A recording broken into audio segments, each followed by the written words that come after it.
Squint. This video is sponsored by Squarespace, the Antoine Dupont of website builders. Ireland have never been a Rugby World Cup team. Ever since the side celebrated for their brilliant backline stuttered to a loss against a dog-shit Welsh side in the first Rugby World Cup, all the way back in 1987, the tone has kind of been set. On 9 consecutive quad-annual occasions, brilliance has filled the years beforehand, only for form to fall off a cliff as the knockouts approach. The only soul in rugby who seemingly hates quarters more than Ireland being the designer of Quinn's away kit. And yet, there's never been an Ireland team like this. The near indisputed number 1 side in the world, boasting so much depth they could find the Titanic, and coming off the back of an actual Grand Slam, having dismantled every World Cup contender bar Uruguay in the last 12 months, including a series win in New Zealand to knock a few points off the bookies' bets on the All Blacks. So this immovable force of irresistible form versus unstoppable object of an impassable round dilemma poses one central, massive question. A question that threatens to define both 4 years of rugby union at large and potentially the entire history of the sport on the Emerald Isle. That question is, can Ireland overcome their curse and win the 2023 Rugby World Cup? Whilst the Ireland are contenders for real this time chat has refreshed every 4 years since at least 2006, probably going back to, maybe before we had a World Cup, the journey of this particular team began some time ago, back in 2013. After a disastrous Six Nations in which they achieved just 1 win, losing to Italy for the first and only time in tournament history, the IRFU crept into a tiny little room and started to scheme. The result was this: a plan that would need 10 years in the oven to be checked in on, reviewed and revised halfway down the line as well. A plan that outlined what the IRFU viewed as success, namely 1 Six Nations title at least every 4 years, the provinces to win at least 4 URCs, and 3 Heineken Cups across the following decade.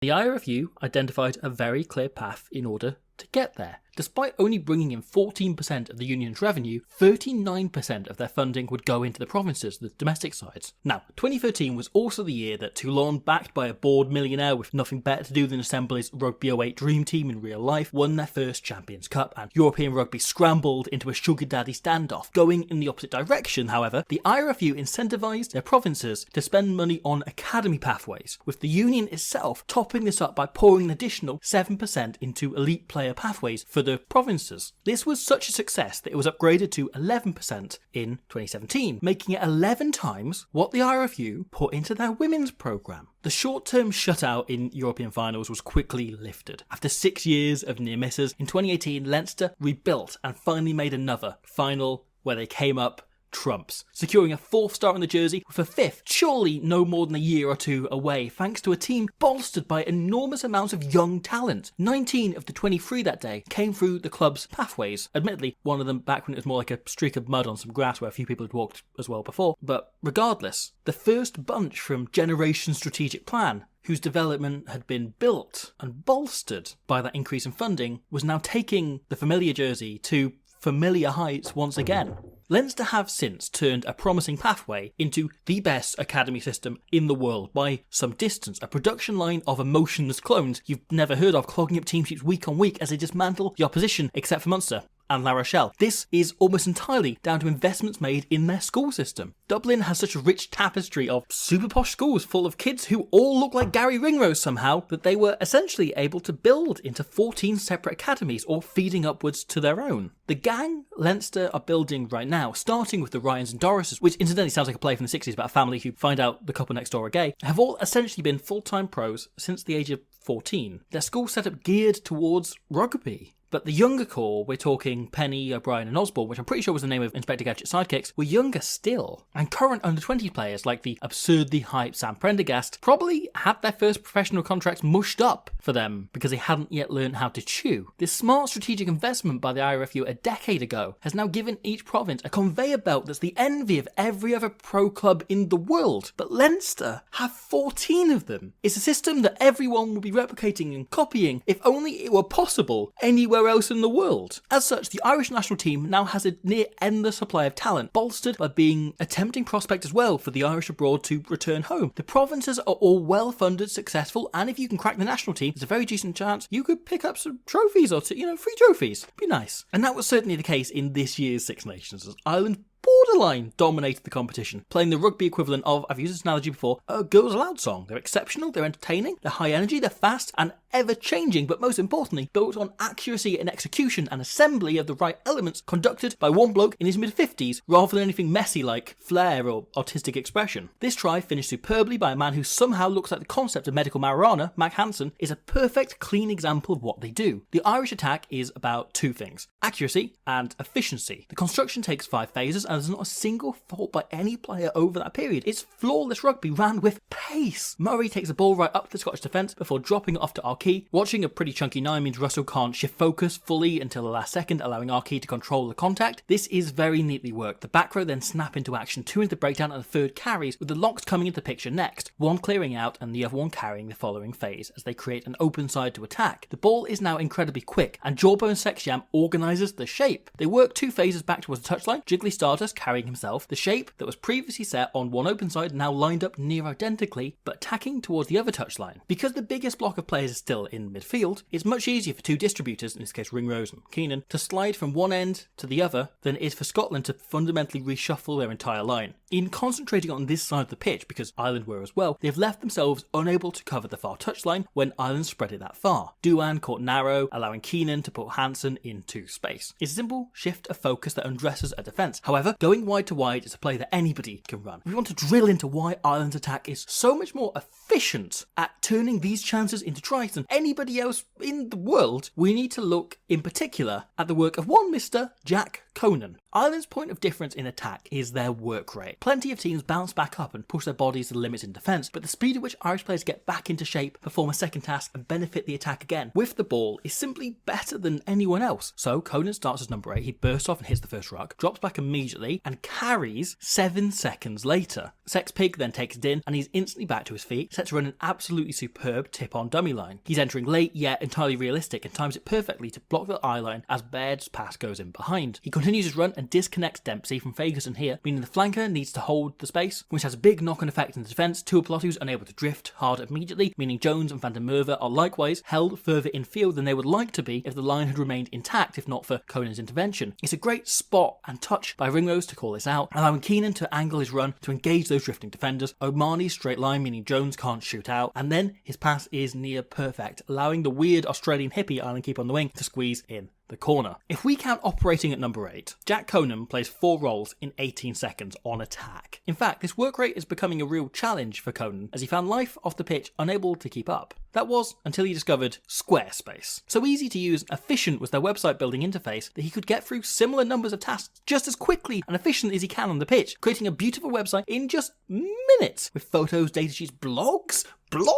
the entire lot all installed in seconds a piece. The super easy system's just making it a joy, and if you want to follow up and try to create a website that looks superb in no time at all and carry out as many tasks as you want as simply as possible using their site, you can head to the lovely link in the description and use the offer code SquidRugby to save yourself some money and start building a gorgeous website today, or tomorrow if you want to. It'll still be there. Have a look tomorrow. Why not? Yeah, do it tomorrow. The point, however, isn't to praise Conan in particular on that example, but to identify what near enough every Irish forward is doing on near enough every single attack. Their pack works impossibly hard for 80 straight minutes, not just when they're making a big goal line stand defensively. I equally could have pulled up Baird or Ryan in the same passage as other players who occupy multiple roles in a tiny pocket of time. Having maximum men on their feet allows Ireland to constantly overwhelm the opposition. Their third try out in Italy is maybe the cleanest example of this. Ireland win the ball on the sideline here and play 2 phases until they find themselves in this situation with 9 attackers all involved in the previous 3 phases, facing 5 Italian defenders, which includes Capuzzo, the fullback who's shot up to cut off the space in the line. However, there's a tiny cheat in how Ireland are approaching work rate. Since 2019, we've seen a greater emphasis generally on players in attack working hard to reload, moving from one side of the ruck to the other to attack the short side or the open side depending on where they're coming from. Both finalists in Japan 2019 built strategies on doing this in very different manners. England getting it wide, using Ford and Farrell as genius playmaking as an axis, identifying space in areas where it's hardest for defenders to work to, and South Africa just bringing bloody big lads around into unprepared defenders. Ireland, instead, work hard by being lazy. Instead of dragging big numbers to the short side to find overlaps, Ireland will just play a smash-up phase in the middle, as Byrne does here, and then work against the grain, back towards the space they were before. The players here are able to make 3 or 4 involvements in 20 seconds because they're scarcely moving from the same spot. Wales under Wayne Pivac were playing largely the same tactics and structures as Ireland do now, but they were asking their forwards to be in 3 places at once, working the width of the pitch frequently in a phase or 2, covering 40 odd metres between 3 phases, and it often left them exposed at the breakdown. Ireland in the early days under Cat and Farrell, which is my favourite Nickelodeon show, had an attack that functioned much cleaner than Wayne's weird Wonderworld, but the ball retention was a reoccurring issue, yet one fixed through the simple act of going back the way they came. Ireland here have 9 players set in position on this side, 8 of them have been involved in the last 2 phases, but instead of jogging 20 metres to get into position, it's just free. They're just getting back up the feet and getting back on side, adopting a position based on where others are. You just have to be prepared that you might get the ball at any second. As such, they can play through Ryan, Porter nudging Fischetti to open a tiny gap similar to Cohen on the previous example, meaning Byrne can sacrifice himself to the Italian god Cannone and allow McCloskey to free Van der Fleer. Capua-Woodsaw has no idea what he's doing and lets Fleer fly free. The Irish numbers are such that they can just flood forward, low, taking and giving to put Archie into the open. Bundy finishing from there. A superb try that opens up because of a specific kind of work rate that Ireland value. The Irish attack is glorious, yet so systematic. It's like art made by an AI. It looks like creativity, but ultimately it's just ones and noughts slotting into place to emulate the experience. There's a weird repetition to what is quite a free-flowing attack, yet the sheer depth of their playbook and the way every single player knows their role, always, every single player knows every role they can possibly play, makes it near unstoppable if the first few carries are effective. It sounds mad, but there's almost more creativity in how Ireland defend than attack. The work Simon Easterby and Farrell himself have been doing on defence has been largely under discussed, and I am kind of going to continue that trend, but the simple way the pair let the gang express themselves in defence is a beautifully unique sight. Players know their roles and need to remain connected, but there's a phenomenal, unusual amount of trust put in individuals to break the system and do something inspired at any moment. This is a superb, typical example. Scotland have been on the attack for 13 phases. As they go wide, Ireland don't pressure them, they just drift, remain connected, every player managing the gap with a player inside them immediately until the option Scotland are taking becomes clear. At which point, Ringrose breaks the system entirely, pressing up to scrag Hugh Jones. It's a high-risk option, but it forces Jones to keep on his arc to buy time instead of hitting a hole, meaning Richie's line becomes ineffective, and Stain is so flat he's blocking a pass to Hogg, allowing Lowe to read it last second. He can't make the tackle, but it forces Stain in field and sees him taken promptly. Scotland keep the ball alive, but Ireland revert back to type. They just stay connected,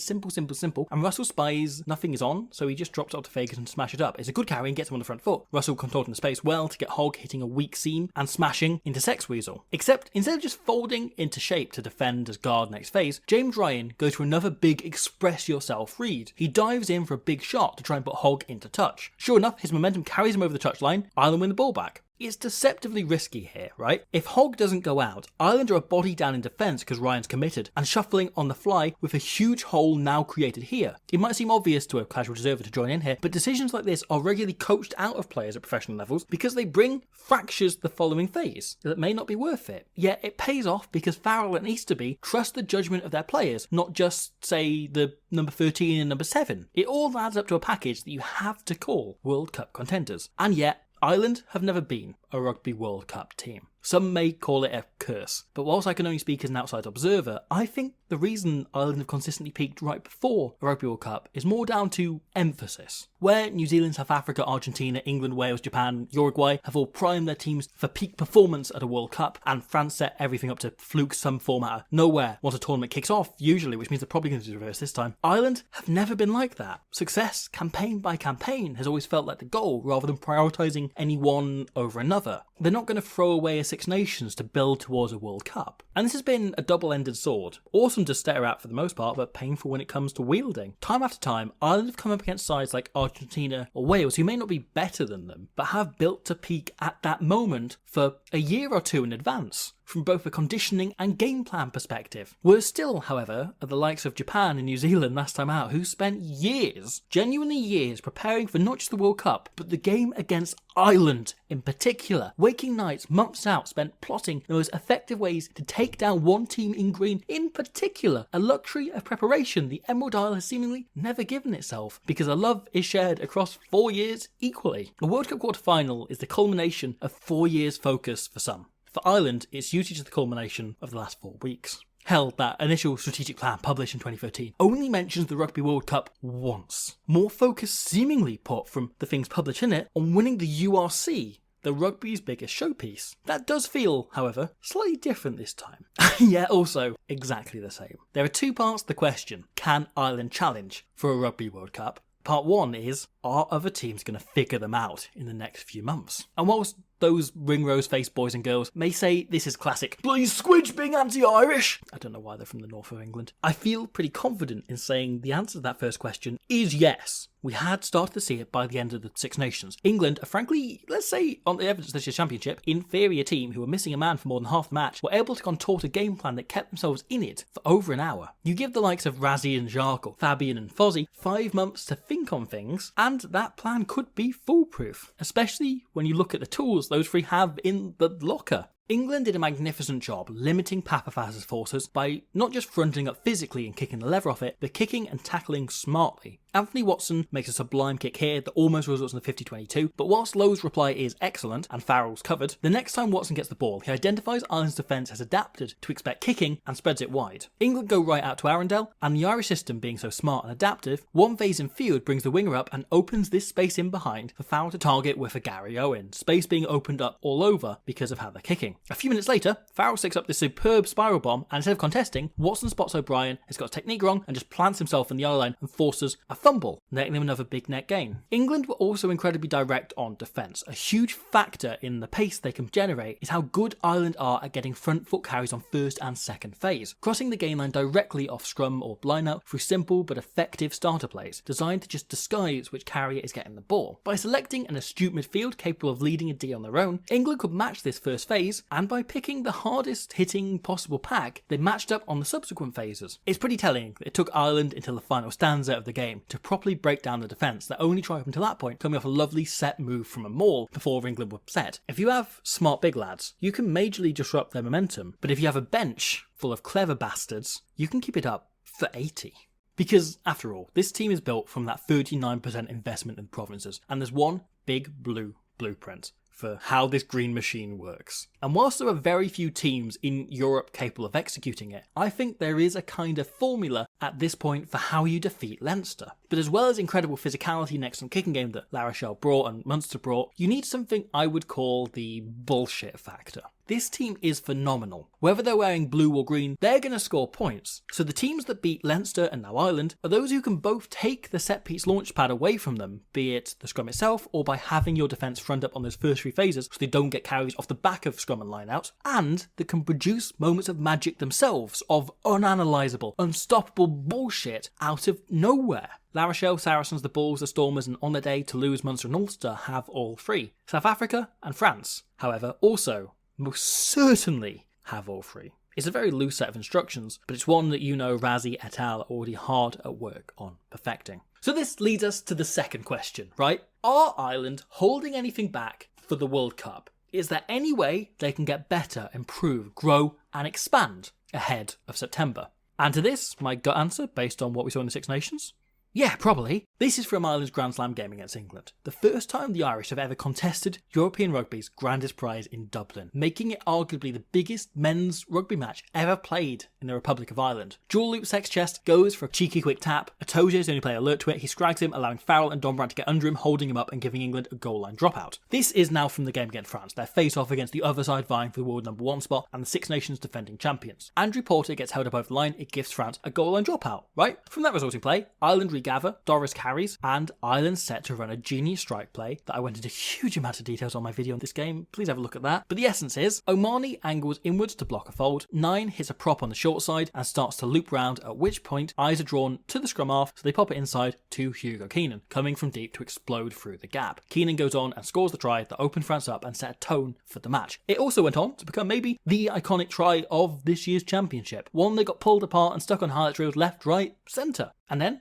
weeks on, Sexframe gets held up over the line. Farrell takes the dropout in an identical position to Untermack. Doris is invited to carry once again, and Ireland set up to run exactly the same move they did against France, except expecting Peter O'Mahony to drag someone in because they've watched that try back. Sinclair now knows to stand off, and George knows to just stay on furlong instead of drifting the JGP, so no gap opens between him and Sink, and it allows big boy Kyle to line up small boy Hugo before he even has the ball. Keenan shits himself and drops the ball for the first time seemingly since he wore nappies just in case he did that. England recovered the ball, and with Keenan off his feet, Slade can put in a great kick that's a better bounce off being a 50-22, and therefore a 90-metre net gain from Sex Sponge's quick tap. This move is great, but it preys on the fact oppositions don't look for the inside ball because it never usually comes. The second someone is looking for it, the play becomes utterly redundant. It's like the Ryans and the Dorises once you know the plot twist is both families are gay. Ireland knew the opposition would be looking for this, and yet they ran it anyway.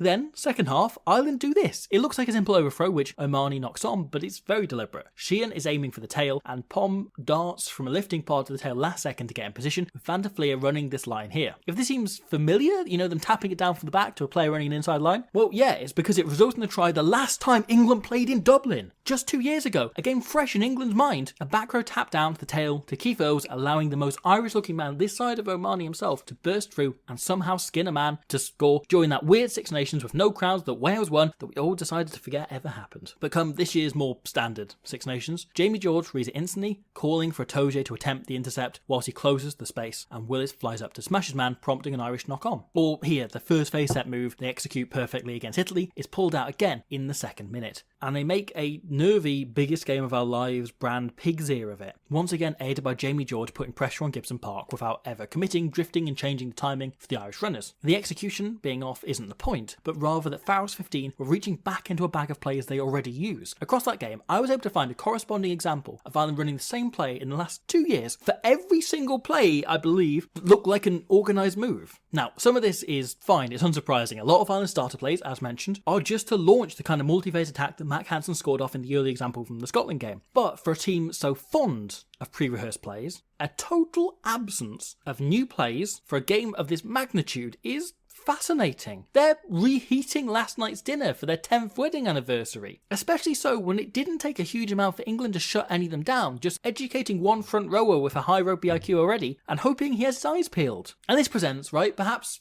3 further paths from the 2 questions. Number 1, Mike Catt and Andy Farrell have nothing left. This is every play they have, and Ireland will be mixing and matching from ideas we've already seen at the World Cup. I personally find this incredibly hard to believe. Farrell's too smart a coach to ever let this happen, so let's move on to the other 2 possibilities. Number 2.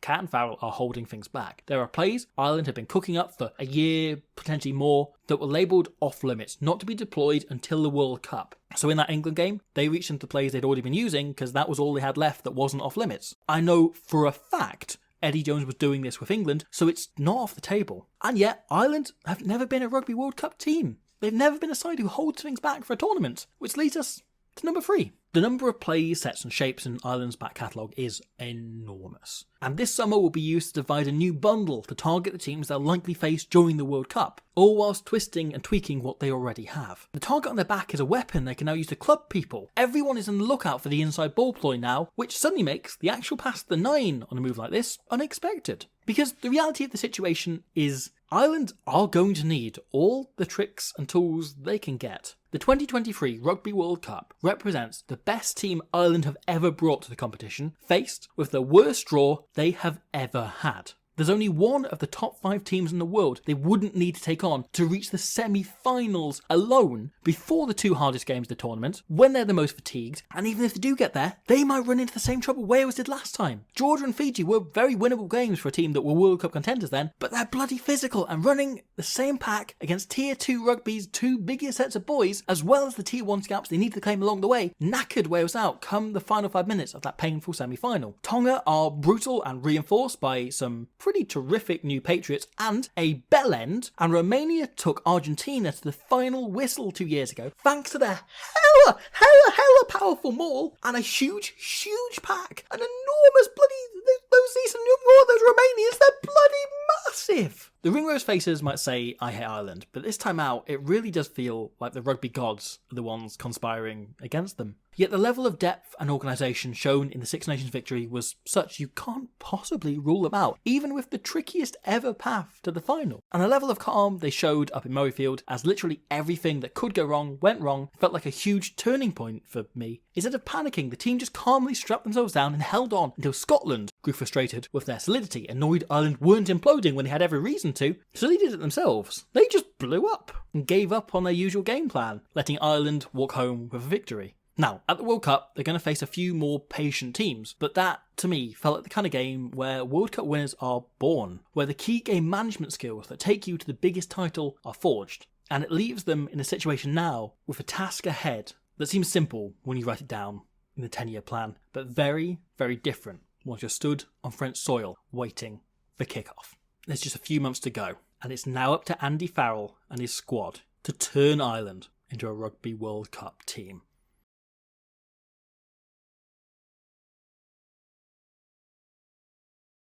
That was Ireland. I hope you enjoyed it. Thank you for watching all the way to this point. Aiming to do one of these on every team in the World Cup, so unfortunately covering the URC and Premiership finals isn't possible because it's a bloody lot of work getting through all of these. There's one out there on Uruguay already, on Italy, on Georgia, on England and Wales before they sack coaches. Please go and have a look around, see those. Got one on Romania coming up very soon. I've gone into some detail on them, the Springboks as well. Please have a thumb around, have a look around, and I'll see you very soon for more rugby, probably Romanian rugby, which honestly is far more interesting and exciting than you think. Really rich history, really fascinating to dig into, and I'll see you then for that particular rugby.